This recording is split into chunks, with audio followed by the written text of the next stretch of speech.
Hi everyone, I have been tagged to do, what is it, my favourite folding knife and my sharpest folding knife. Now this is, I was tagged by, what do you know, the phone rings, hang on. Okay, let's start this over. Sorry, I got interrupted by a phone call, so I'm starting again.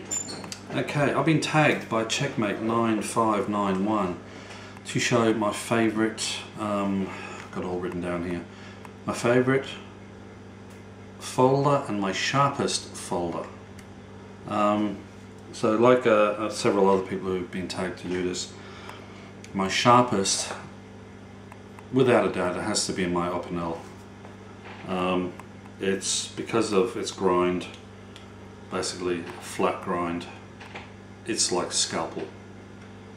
And what's this? My Opinel 8. It's 8 or 9? Oh no, 10. Opinel 10. Okay. Yeah, so that is without a doubt my sharpest folding knife I've got. So that's one out. The other one, I've got like some more folding knives in my toolbox down there, but I've gone through and looked at all my folding knives, including those ones, and my favourite, I never use it because I like it and I don't want to damage it, it'll have to be this one. It is my Kershaw. I can't even remember the model number.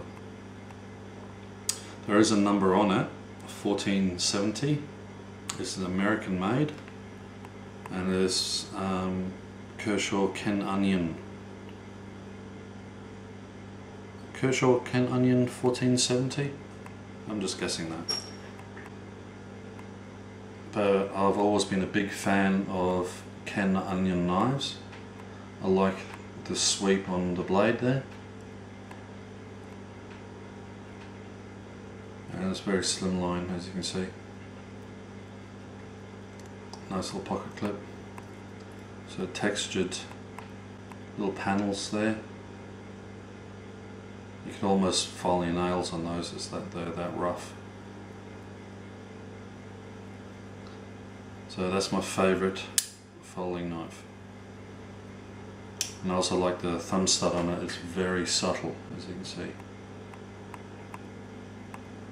It's not one of those big chunky ones that protrudes out quite a bit. It's quite subtle, in keeping with the sweeping lines of this knife. So that's my favourite. Put that away. Now, this is also a channel update. The house at the moment is a shambles, sorry, the apartment, because my flatmate and I are moving out. The lease on this place is up in about 4 weeks time, 4 or 5 weeks time, yeah, 5 weeks time, and we are definitely not renewing. We want to get as far away from this place as possible because we've had some serious issues with the devil woman landlady. So yeah, everything's in shambles at the moment. I'll be moving to a new place further north of here, and hopefully I'll have my own little workshop. So I should be getting back into knife making. But on that subject, I've also got some jobs coming up, possibly 3. Checkmate 9591 is sending me his old Bowie knife that I'm going to be giving a facelift. So that should be coming up probably soon. Aussie Prepper has also got a Woodlaw clone which needs re-edging because he got it and it has a proper Scandi edge on it, but then someone has put a secondary bevel on a Scandi edge which doesn't work very well, so that needs to be basically reprofiled, re-edged. And No BS Survival is also possibly sending me his Croc Dundee knife, the Down Under Bowie, to be fixed because the pommel end of the handle, the rear end, snapped off. The tang has got a the tang goes from the blade, goes through the guard and then through the handle, and I think it's about an inch in height, but then towards the end where it screws in to the pommel at the end, the brass butt basically, it goes down into a rat tail, and it's just a thin threaded rat tail, and it's snapped clean off. So I'm going to be hopefully fixing that for him. So I've got three videos coming up: Checkmate's knife, Aussie Prep's knife, and No BS Survival's knife. And just for something interesting, I am also in the process of, or will be soon, taking the police to court, because as you know, I had an accident and my car was written off. Where is that piece of paper? That's not it.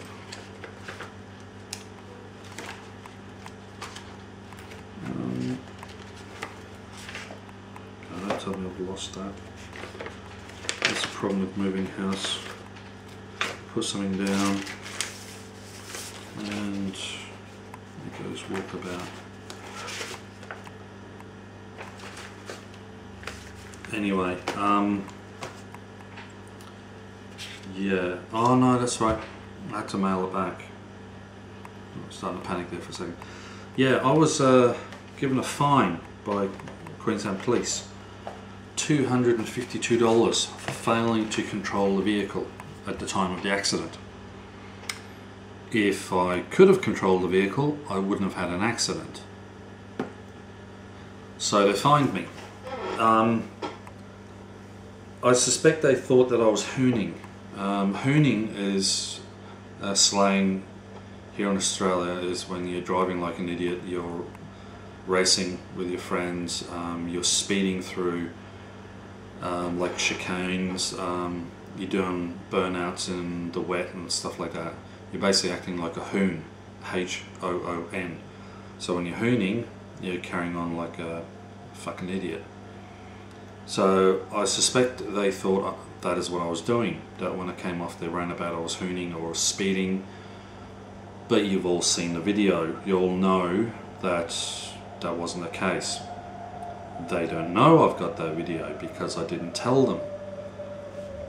So when this goes to court, which it will because I'm contesting the fine, I'm going to put forward all the evidence and basically show the magistrate the video, and also say, look, you know, I was driving according to the conditions. You know, when it's pissing down rain, you drive slower.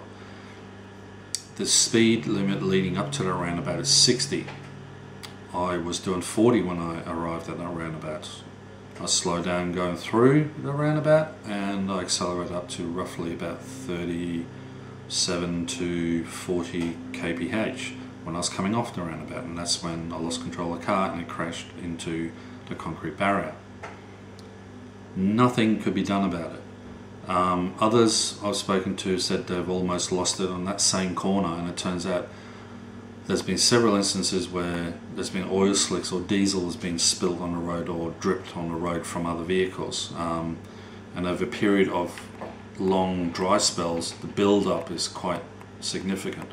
Then when it rains, the water brings it all loose and it then spreads out over the road, and that's when you hit the equivalent to black ice. And my flatmate's home. They bring offerings of food. With Kentucky Fried Chicken. Yep. This is Bree. Say hi, Bree. Hello. Say hi to the world. Hello. She thinks I'm kidding. Yeah, so that's a channel update. And this is all I've got left of my car. Woo! Did you get it crushed, or is it already crushed? So setting back the number plate. Aha. No, I've got to take off my number plate so I can get my rego back, or what's left on it. Oh, okay. Yeah. Yeah. Here in Australia we pay registration. If you write off your car and you want some of the registration back, or road tax as they call it in the UK, get your license plates, hand them back into the main roads, and you get what's left of your registration back. So that's my update for now, guys. I've got dinner, so I'm going to go.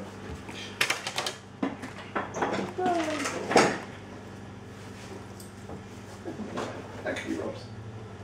What do you mean that can be Rob's? What's wrong with it? It's in pushed a little bit. Oh, just like my car. You've crushed my Kentucky Fried Chicken. Still tastes good. Yeah, my car still looks good if you don't look at it from the front.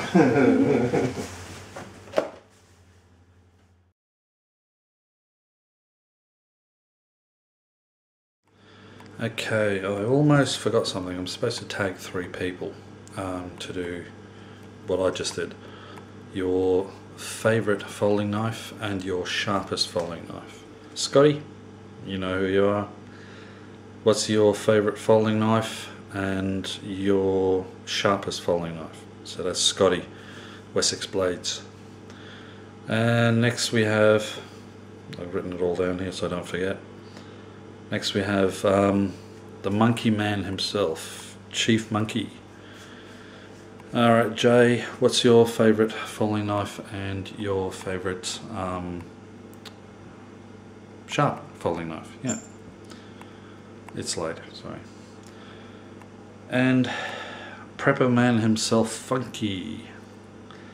Oh, and with regards to the steak Funky, got a deal. As soon as it arrives, I'll do the video on it.